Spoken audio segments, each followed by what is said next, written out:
오늘도 성령께서 함께 하신 줄 믿습니다. 아멘. 말씀으로 함께 하실 줄 믿습니다. 아멘. 이제 마태복음을 보겠습니다. 마태복음을 공부할게요. 마태복음을 한번 우리가 도전해 보겠습니다. 마태복음 1장 1절부터 17절인데요. 제가 한 20년 전에 마가복음을 강의한 적이 있고, 그리고 요한복음 강의한 적이 있는데, 마태복음 아직 강의하지 않았고요. 누가복음도 아직 강의하지 않았습니다. 누가복음은 아마 강의하지 않을 것 같아요. 그냥 마태복음으로 끝날 것 같은데, 우리 마태복음 1장부터 28장까지 주님께서 주시는 말씀이 무엇인지 한번 보도록 하고, 오늘은 1장 1절로부터 17절 예수님의 족보에 대해서 한번 살펴보도록 할게요. 잘 보이십니까? 잘 보이시면 우리 교독하면 문제가 이 녹음이 안 돼. 이게 녹음이 안 돼서 제 목소리는 되는데 여러분의 목소리가 들어오질 않아요. 그래서 합독으로 이렇게 해야 될 것 같아요. 자, 합독으로 우리 같이 한번 읽어보겠습니다. 시작. 아브라함과 다윗의 자손 예수 그리스도의 계보라. 아브라함이 이삭을 낳고 이삭은 야곱을 낳고 야곱은 유다와 그의 형제들을 낳고 유다는 다말에게서 베레스와 세라를 낳고 베레스는 헤스론을 낳고 헤스론은 라함을 낳고 라함은 아미나답을 낳고 아미나답은 나손을 낳고 나손은 살몬을 낳고 살몬은 라합에게서 보아스를 낳고 보아스는 루색에서 오벳을 낳고 오벳은 이새를 낳고 이새는 다윗 왕을 낳으니라.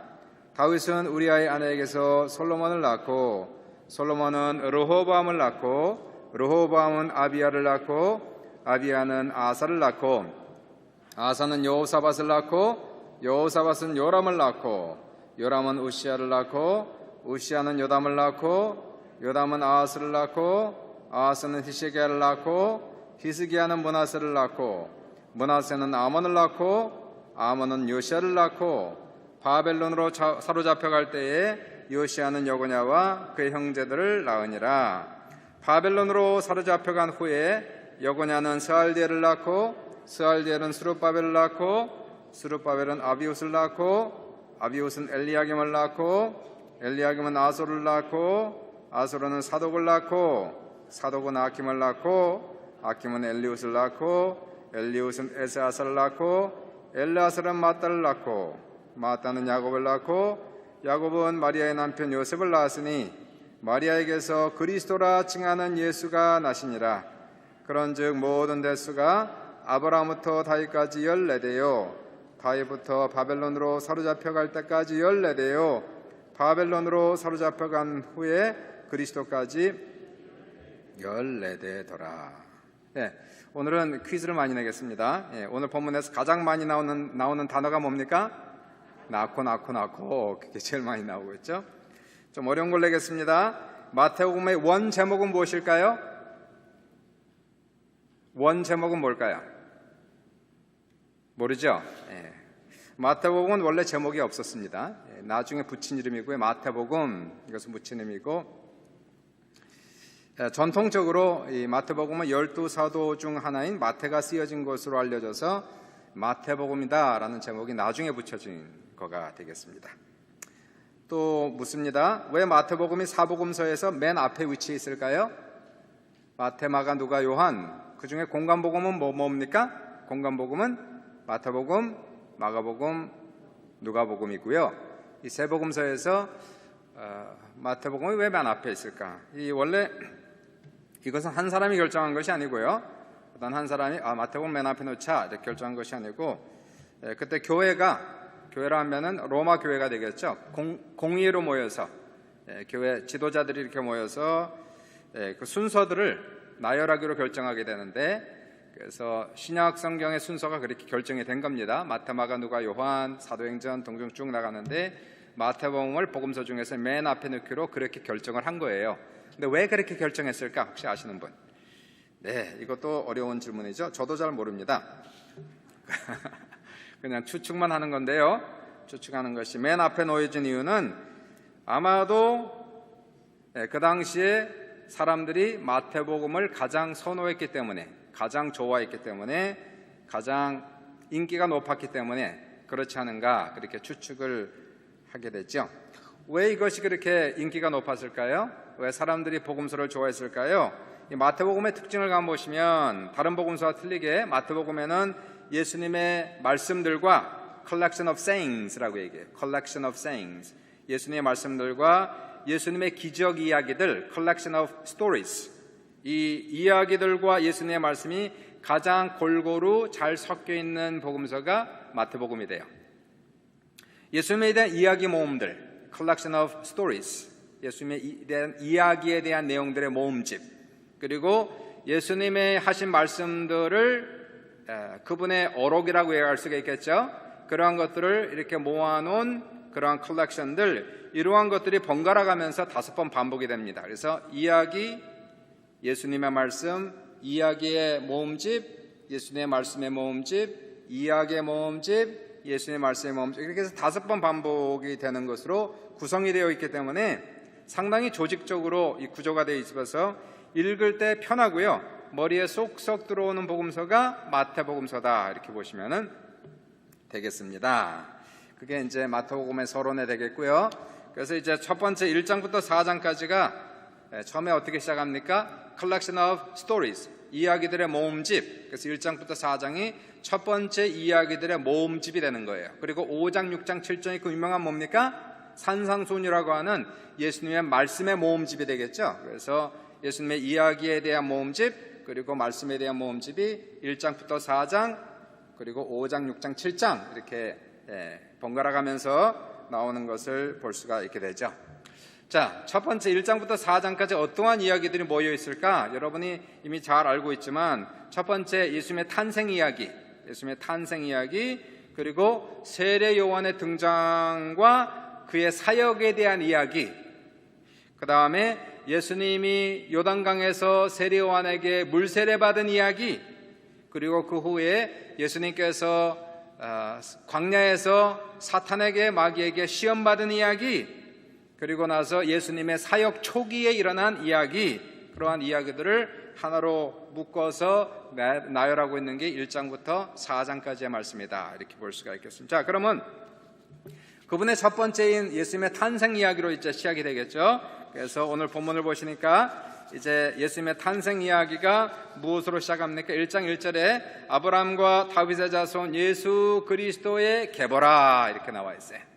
1장부터 17절까지 뭐 여러 가지 할 얘기가 많이 있지만 그 얘기 다 하다 보면은 헷갈리고 정신없고 재미도 없고 보링해서 1장 1절만 그렇게 얘기할 수 있도록 하겠습니다. 뭐 낳고 성경을 처음 읽는 사람들은 마태복음 1장을 읽을 때부터 하품이 나고요. 읽을 맛이 똑 떨어지는 게 1장 1절부터 17절 보고 이 계보에 대한 얘기죠. 정말 재미없는 거예요. 누가 누굴 낳고 뭐 그렇게 재미가 있습니까? 그러나 사실 1장 1절부터 17절까지 상당히 중요한, 마태에게는 최소한 그래도 저자에게만큼은 이 예수 그리스도의 계보는 상당히 중요한 의미를 담고 있는 것이고, 특별히 1장 1절, 이것은 마태복음의 주제를, 마태복음 전체의 주제를 단번에 알려주고 있는 구절이다, 이렇게 얘기할 수 있어요. 마태복음의 주제. 왜냐하면 주제라는 게 있거든요. 우리가 뭘 쓰면은 주제를 가지고 쓰지 않습니까? 주제 없이 그냥 막 쓰는 건 이건 뭐 정신없는 거예요.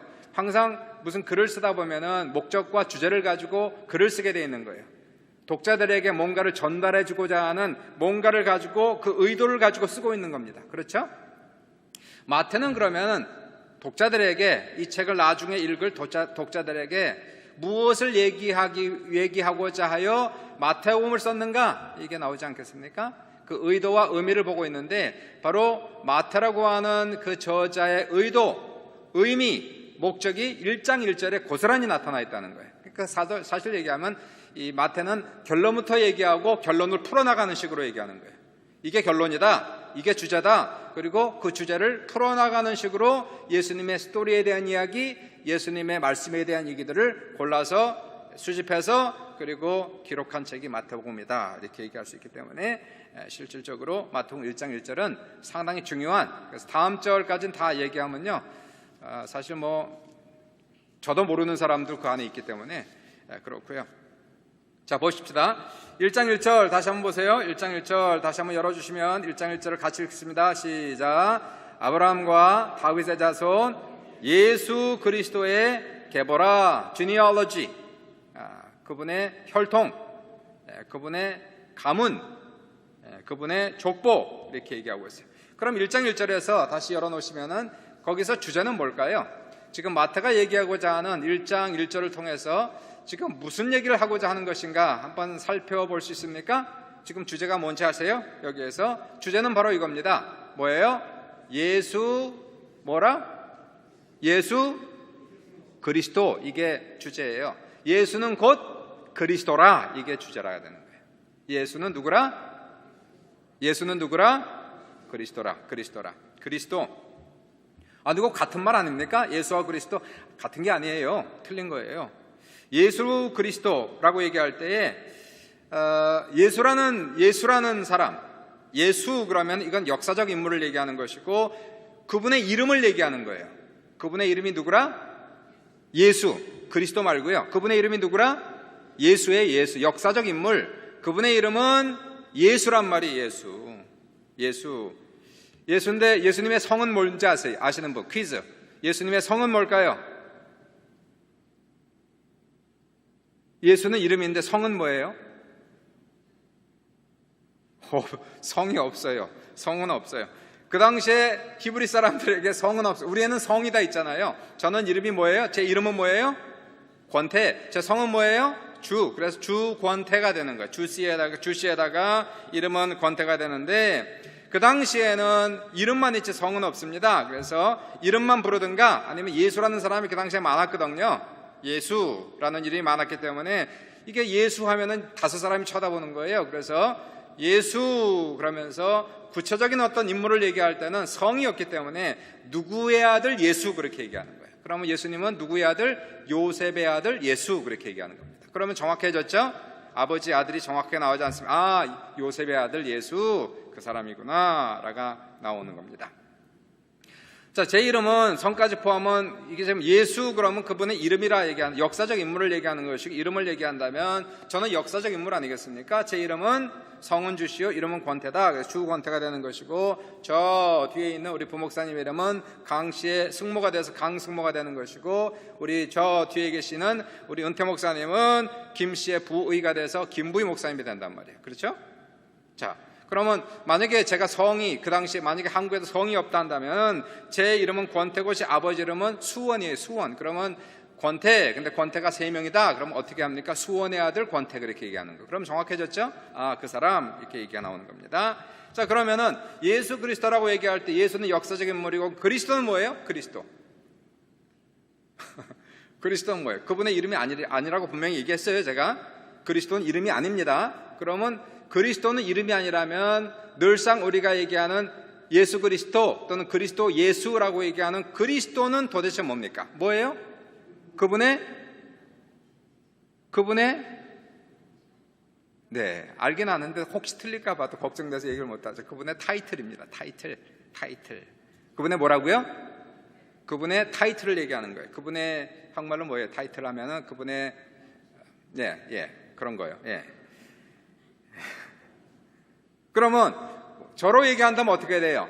주권태 목사가 되는 건 목사. 그래서 저에게는 타이틀이 있지 않습니까? 이름은 주권태고 제 타이틀은 뭐예요?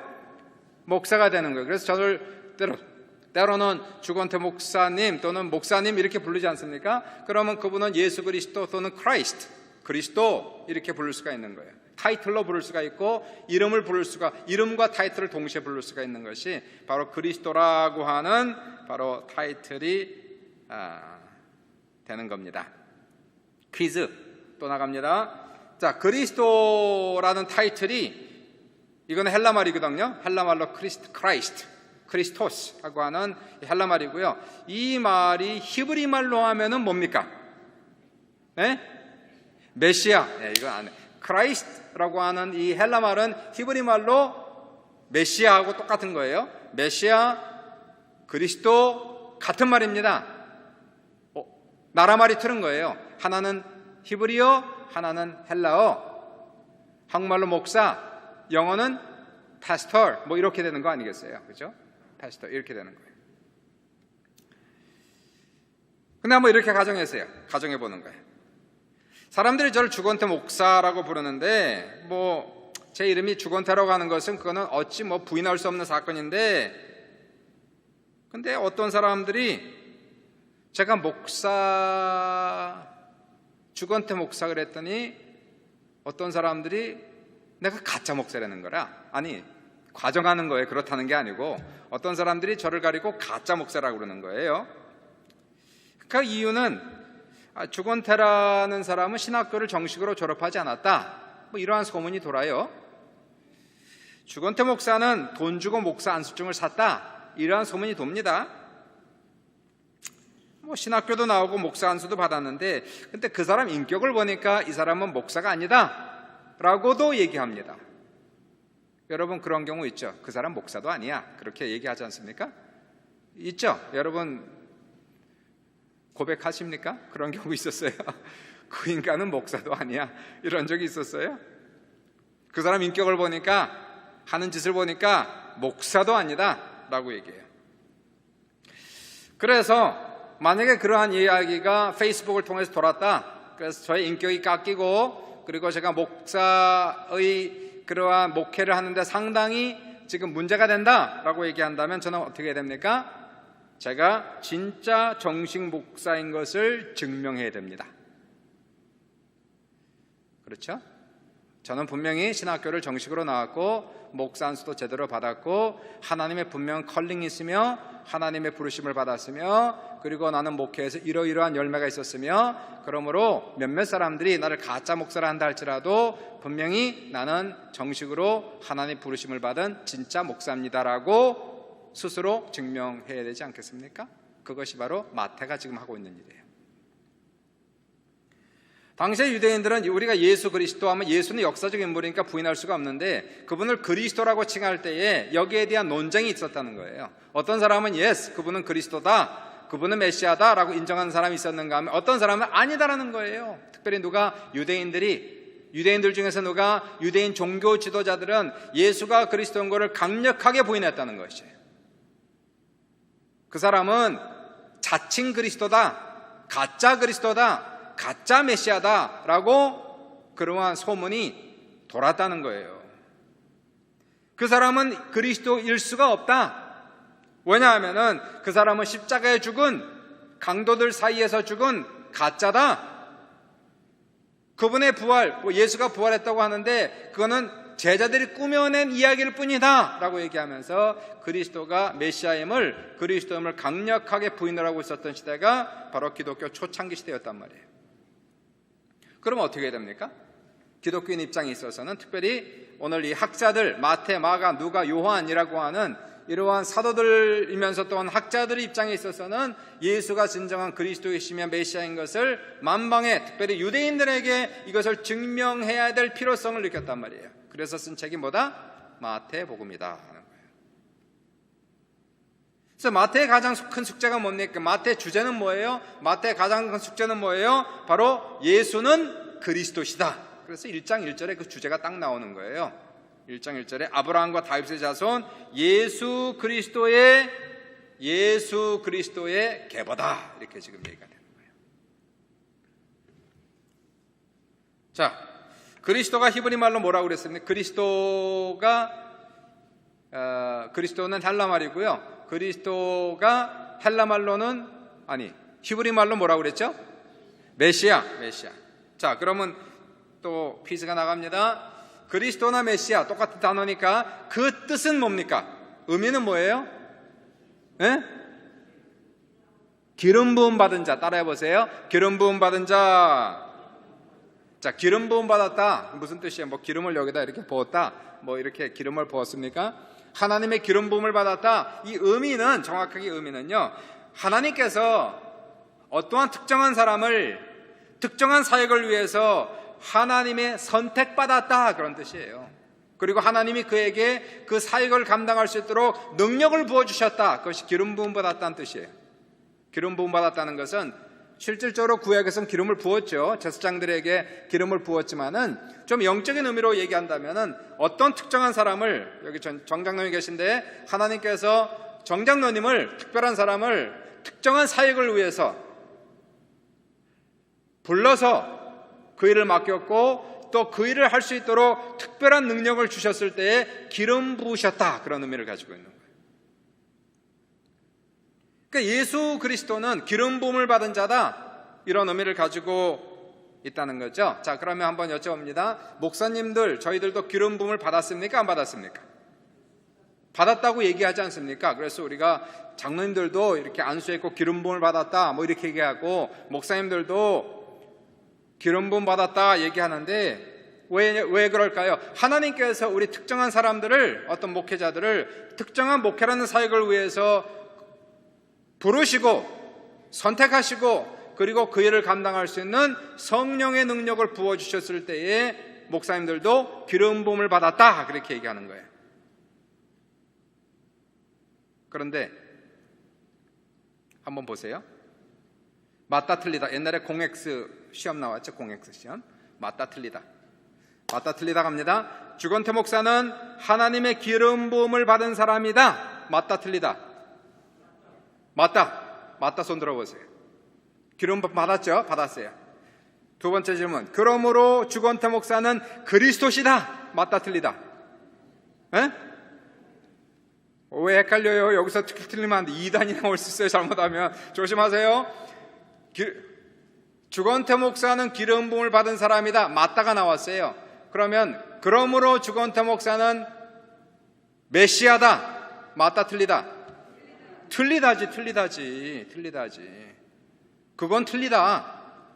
누구든지 자기 자신을 그리스도다, 메시아다, 구원자다라는 타이틀로 부르는 사람들, 뭐 주건태 목사, 요즘엔 뭐 사도라는 타이틀도 많이 써요. 외국 사람들은 뭐 선지자라는 타이틀도 많이 쓰는데 한국 사회에서 그렇게 안 합니다. 괜히 잘못하면 2단 시비가 걸리기 때문에 결코 누구를 사도다, 뭐 선지자다, 그런 얘기를 안 해요. 뭐 거기까지는 그래도 인정한다고 그래요. 어떤 사람을 사도다, 선지자다라고 우리가 인정을 한다고 해도, 근데 만약에 어떤 사람이, 그것이 뭐 흑인이든 백인이든 아니면 황인종이든 관계없이 어떤 사람이 특별한 능력이 나타났기 때문에 자기를 메시아다, 왜냐하면 자기가 기름 부음 받았으니까, 하나님의 특별한 은혜가 있으니까, 하나님의 특별한 선택이 있으니까, 특별한 기적이 나타나니까 자기 자신을 메시아다라고 얘기하면은 맞는 겁니까? 틀린 겁니까? 틀린 거예요. 그건 2단이란 말이에요. 우리가 예수를 그리스도라 얘기할 때 He is the Christ, 하나밖에 없어요. 고유명사입니다. 그건요, 고유명사. 기름 부음 받은 사람은 많아요. 기름 부음 받은 사람, 특별한 사람들을 선택하셔서 특별한 일을 위해서 하나님이 기름 부은 사람들은 많단 말이에요. 그러나 the Christ라고 하는 the Christ는 고유명사에 들어가는 거예요. 예수님 밖에는 붙이지 않는 겁니다. 믿으시면 아멘 하십시다. 이거를 정확하게 알고 넘어가셔야 되겠죠. 그러니까 예수는 그리스도시다. 이게 1장 1절이죠. Jesus is the Christ. Jesus is Christ. 아니면 Christ Jesus. 그리스도 예수, 예수 그리스도 같이 가는 거예요. 예수는 곧 그리스도시다. The Christ다. 그렇게 기대했던, 그렇게 열망했던, 학수고대했던 유대인들이 그렇게 바랬던 바로 그 그리스도, 그 메시아, 바로 그 메시아가 바로 예수다. 이거를 증명하는 책이 마태복음이란 말이에요. 예수님 당시입니다. 그 전, 또 그 후까지 포함해서 그 전후에 기원 1세기 전후에 메시아 대망사상, 그리스도 대망사상이죠. 이제 메시아가 곧 올 것이다 라고 하는 메시아 대망사상이 널리 유대인들 사람들 사이에서 퍼져 있었어요. 보통 언제 이러한 사상들이 많이 나타나느냐 하면요, 종말 사상은 언제 가장 많이 나타납니까? 종말 사상이 많이 이렇게 올라올 때는 보통 언제일까요? 요즘 같은 시대, 코로나 바이러스가 창궐하고, 그리고 정치적으로 혼란하고 경제적으로 세계 경제가 무너질 것 같고 하는 이러한 시대에 종말 신앙이 유행을 해요. 보통 이 종말 신앙은 사회가 혼란할 때에, 어지러울 때에, 그때 종말 신앙들이 유행을 하는데, 메시아 사상은 종말 신앙 중에 하나에 들어가는 거예요. 이스라엘 사회가 그 당시에 정치적으로나 신앙적으로나 너무나 타락하고 혼란한 시대를 살고 있었어요. 정치적으로 보실 때 이스라엘은 지난 500년 동안 예수님 오시기 500년 동안 외세의 압제 속에 있었습니다. 우리는 38년 일제 압제 속에서도 일을 가는데 이스라엘 민족은 500년 동안 있었단 말이에요. 필리핀은 100년 아닙니까? 이 사람들 500년이에요. 왕국이 바뀔 때마다 압제 속에 들어가는 거예요. 바벨론의 속국이었습니다. 바벨론이 망했어요. 페르시아가 왔습니다. 페르시아의 속국이 되었습니다. 페르시아가 망했어요. 헬라의 속국이 되었습니다. 헬라가 망하고 로마가 떴습니다. 로마의 속국이 되어 500년 500년 동안 독립을 못해요. 잠깐 독립했지만 잠깐이었고, 이스라엘 민족은 단 한 번도 독립을 못했다는 것은 그 당시에 왕을 세울 수가 없는 거예요. 독립된 나라에 왕을 세울 거 아닙니까? 왕을 못 세우고 다 총독밖에 없어. 총독밖에. 그러니까 얼마나 해방을 원했겠어요, 이 사람들이. 500년의 외세의 침략과 지배 아래에 있는 이 사람들이 얼마나 해방을 기다렸겠습니까? 이해할 만도 하죠. 바로 그 해방을 가져올 자가 누구라고요? 바로 메시아란 말이에요. 메시아. 하나님께서 메시아를 보내실 텐데, 그분이 바로 우리 민족을 외세 압제에서 건져내시고, He's a deliverer, 구세주, 구원자, 우리에게 해방을 가져올 바로 해방자가 올 거다. 이게 바로 메시아 사상이에요. 더 나아가서 예수님 당시에 종교가 너무너무 타락했어요. 특별히 제사장 권력층들이, 제사장 들으면 신앙을 중심으로 모였던 이 사람의 신앙이 아니라 돈과 권력이 전부였어요. 신앙은 관계없었습니다. 신앙은 무슨 신앙? 종교를 가지고 돈 버는 직업을 했던 거예요. 여러분 기억하시죠? 마태, 마가, 누가, 요한복음에 다 나오고 예수님이 성전에 들어가셨던 말씀, 성전을 갈아엎으시고 하셨던 말씀이 내 아버지 집은 만민이 기도하는 집이라. 그러나 너희가 강도의 소굴로 만들었도다. 누가 강도의 소굴로 만든 거예요? 제사장들이 그랬단 말이에요. 제사장들이. 이렇게 타락한 이스라엘 족, 그 당시에 너무 타락했어요. 바리새인이고 사두개인이고 할 것 없이, 제사장들이고 할 것 없이 돈에 눈이 멀고, 특별히 돈. 마태복음 25장을 보시면 거기에 돈에 대한 얘기 엄청나게 하십니다. 예수님께서 돈에 눈먼 자들. 이렇게 타락한 이스라엘 종교, 이러한 시대에 하나님을 갈망했던 사람들이 있었어요. 새 시대가 올 것이다. 하나님께서 하나님의 나라를 가져올 때가 있을 것이다. 주님이 주님의 뜻대로, 주님의 능력대로 통치하는 그런 시대가 올 것이다. 종교를 개혁하고 하나님의 나라를 세우는 인물, 그분이 누굴까요? 메시아란 말이에요. 정치적으로, 종교적으로 개혁과 새로운 시대를 가져올 인물이 바로 메시아였습니다. 자, 이러한 시대를 살고 있는 그 시대에 마태가 1장 1절에 예수가 누구라? 바로 예수가 바로 너희들이 학수고대하던, 그렇게 원했던, 기다렸던 바로 메시아, 그리스도, 바로 그가 예수다. 이걸 얘기하는 거예요. 근데 왜 하필이면 1장 1절을 얘기하고 나서 왜 족보입니까? 족보. 왜 족보를 얘기합니까? 1장 1절은 좋았어요. 아브라함과 다윗의 자손 예수 그리스도의 계보라. 예수 그리스도. 그런데 왜 계보를 얘기합니까? 그 이유가 있어요. 메시아 그리스도의 조건에서 가장 중요한 것, 가장 기본적인 것이 있습니다. 메시아가 될 수 있는 가장 1차적 조건이 있어요. 뭘까요? 1차적 조건, 다윗의 자손이어야만 돼요.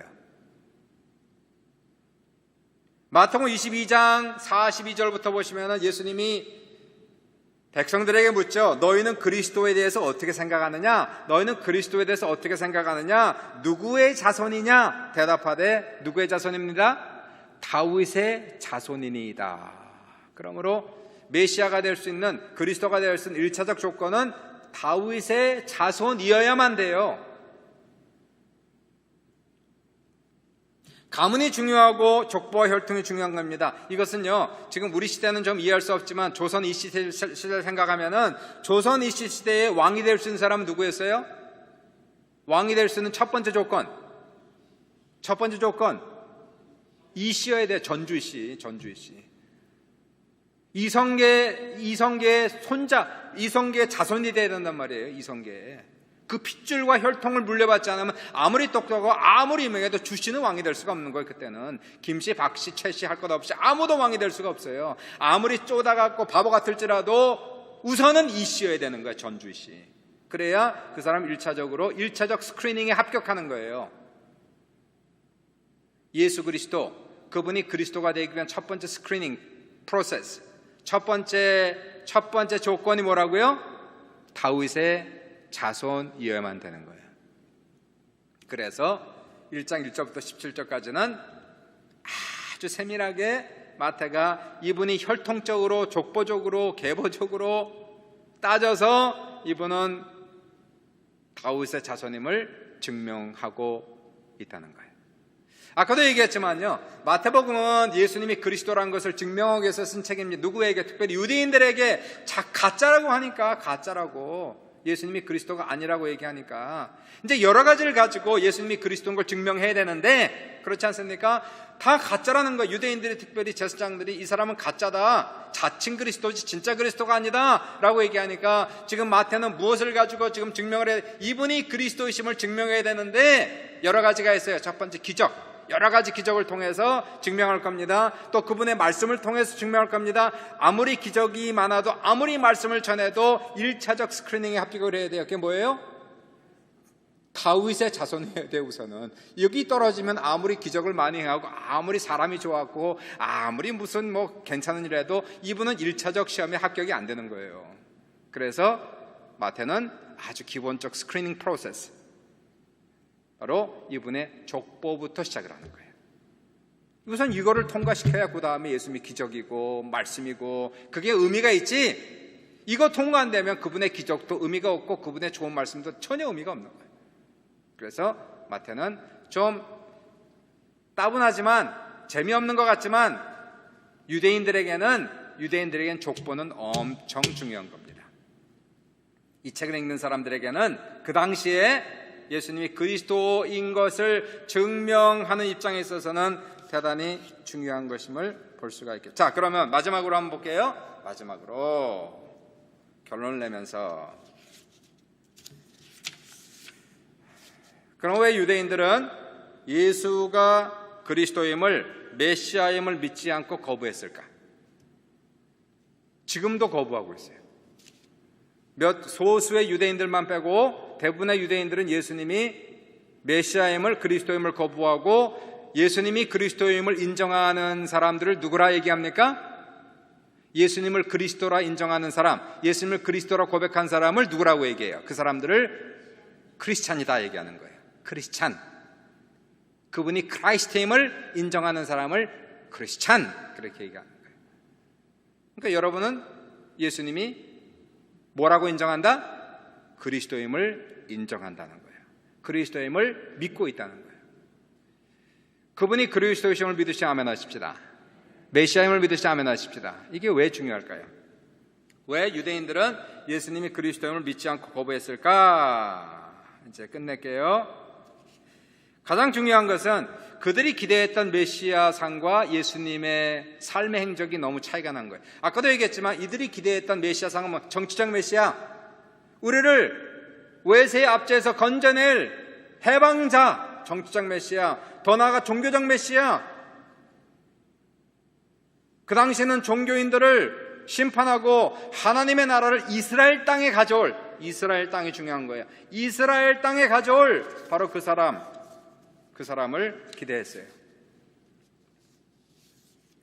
그런데 예수님, 우리가 복음서에 나타난, 마태복음을 쭉 나타난 예수님을 보시면 이분은 정치적 메시아도 아니에요. 이스라엘 민족을 로마의 압제에서 건져내지도 않았어요. 종교적 메시아도 아니었어요. 결국은 이분은 죽었어요. 그냥 누구에 의해서? 제사장들의 손에 의해서 죽었단 말이에요. 그러니 어떻게 이게 지금 왁구가 안 맞는 거죠? 그들이 가지고 있었던 메시아 사상과 예수님의 삶과 행적과 죽음이 전혀 맞지가 않는 거예요. 우리는 예수를 믿을 때, 그분이 그리스도를 믿을 때 그분은 정치적 메시아나 종교적 메시아를 얘기하는 것이 아니라 이분은 우리를 구원자인데, 지저스라고 하는 것은 구원하다 그런 뜻을 가지고 있거든요. Savior, 구원자, Deliverer. 그런데 정치적인 상황 속에서 우리를 구원하는 분이 아니라 나중에 1장에 나오지만은 그분은 우리를 어디에서 구원할 자라? 죄에서 구원할 자라. 영적인 구원자란 말이에요. 영적인. 더 나아가 하나님의 나라를 이스라엘 땅에 가져오는 것이 아니라 하나님의 성령으로 하나님의 나라를 우리의 심령 속에 세우시는 바로 영적 메시아다. 이게 차이가 나는 거죠. 우리 기독교에서 믿는 그리스도는 영적 메시아, 유대인들이 믿었던 메시아는 정치적 메시아. 그래서 이 차이를 얘기해요. 두 번째 더 중요한 게 있어요. 왜 유대인들은 예수를 배척했을까? 더 중요한 것은 예수님이 스스로 자기 자신을 하나님의 아들이라고 얘기했기 때문에. 이거 너무 중요하죠. 우리에게는 예수님이 하나님의 아들인 걸 믿지 않습니까? 믿으시 아멘 합시다. 근데 유대인들에게는 이거는 감당이 안 되는 거예요. 감당이 안 돼. 유대인들의 가장 중요한 것은 뭐예요? 나 외에 다른 신을 두지 말라, 여호와 하나님 외에 다른 신을 두지 말라는 유일신 사상을 믿던 유대인들에게는 이것은 아무리 그분이 기적을 많이 절대 수용할 수 없는 일이었다는 거예요. 신성모독으로 돌을 쳐 죽여야 되는 그러한 언어, 그러한 표현들, 이러한 표현들이 바로 예수를 통해서 나왔기 때문에 결국 유대인들은 예수님을 인정할 수가 없었습니다. 본문에서 마태복음을 쭉 읽어보시면은, 그래서 본문에서 얘기하는 메시아상을 다시 한번 제시하고 유대인들에게 그들이 가지고 있었던 메시아상과 틀린 새로운 메시아상을 우리에게 제시하고 있으며, 그 메시아상을 성경 말씀을 통해서 우리에게 입증을 하고 있는 거예요. 정말로 이분은 너희들이 기다렸던 메시아인데 너희들이 가지고 있는 그러한 사상과는 틀린 하나님이 보내신 메시아임을 증명하고 있는 책이 바로 마태복음으로서, 특별히 예수 그리스도는 바로 하나님의 아들이시다, 이것을 설명하는 책이 바로 마태복음입니다. 마태는 그의 복음서에서 이것을 증명하는데 전력을 기울이고 있는 거예요. 그분이 메시아임을 증명하기 위해서 구약의 말씀들을 인용하면서 그리스도가 하나님의 아들인 것을 직접적으로 간접적으로 증명하며 그분의 아름다운 주옥 같은 말씀들을 모아서 사람들에게 알려주며, 그리고 그분의 놀라운 기적 이야기, 결국은 부활 사건을 통해서 그분은 과연 하나님의 아들이신 것을 증명하는 것이 바로 마태복음이라는 것이에요. 그래서 마태복음의 클라이맥스가 어딘지 아십니까? 마태복음 클라이맥스는 16장 가이사랴 빌립보에서 예수님께서 제자들에게 묻죠. 사람들이 나 누구라 하느냐? 가로되 더러는 엘리야, 더러는 세례 요한, 더러는 선지자 중에 하나라 하더이다. 예수께서 제자들에게 이르시되 그러면 너희는 나를 누구라 하느냐?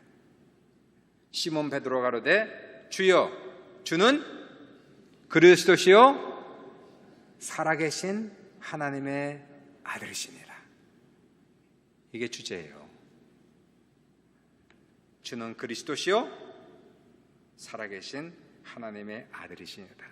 그 고백을 믿는 사람을, 그 고백을 한 사람을 가리켜서 크리스찬이다 이렇게 얘기하는 거예요.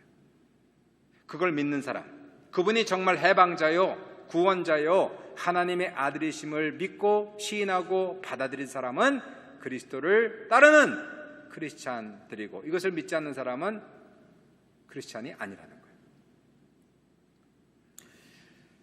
한번 따라해 보십시오. 주는 그리스도시요. 한번 힘차게 고백합시다. 주는 그리스도시요 살아계신 하나님의 아들이십니다. 주는 그리스도시요 살아계신 하나님의 아들이십니다. 이 고백을 한 사람들에게 그리스도는 진정한 우리의 영적 그리스도 메시아가 되셔서 우리를 죄에서 구원하시고 우리를 마귀의 압제에서 우리를 건져주시며 하나님의 나라가 성령을 통해서 우리의 마음속에 찾아오게 하시는 놀라운 역사가 나타난다라고 마태는 우리에게 알려주고 있는 겁니다. 오늘도 예수님께서 죽으셨으나 부활하시고 이 자리에 와 계신 거 믿으시 아멘 합시다. 고백하는 모든 사람들에게 하나님의 큰 은혜와 하나님의 성령의 충만하심으로 죄와 저주의 권세로부터 우리를 해방하시고 또한 마귀의 압제로부터 우리를 건져내시며 또한 하나님의 나라, 성령의 나라가 여러분의 삶과 가정 속에 넘쳐날 수 있기를 다시 한번 주님의 이름으로 축원합니다. 축원합니다.